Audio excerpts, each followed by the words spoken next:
42ാമത് അഖില ഭാരത ശ്രീമദ് ഭാഗവത മഹാസത്രം 2025 April 3 ആരംഭിച്ച് April 14 മനോഹരമായ സത്രവേദിയിൽ പ്രതിഷ്ഠിച്ച് ആചാരവിധി പ്രകാരം പൂജ ചെയ്യുവാനുള്ള അഗതികൾക്ക് ആനന്ദ സ്വരൂപനായുള്ള ഉണ്ണിക്കണ്ണന്റെ തങ്കവിഗ്രഹം ഈ വാഹനത്തിന് തൊട്ടു പിന്നാലെ എഴുന്നള്ളുന്നു.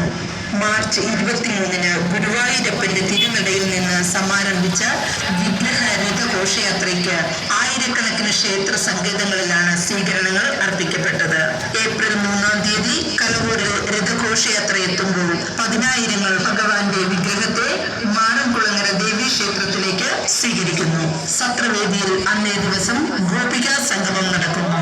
സത്രവേദിയിലേക്ക് ഏവർക്കും സ്വാഗതം. വിഗ്രഹ രഥഘോഷയാത്ര ഇതാ കടന്നു വരുന്നു.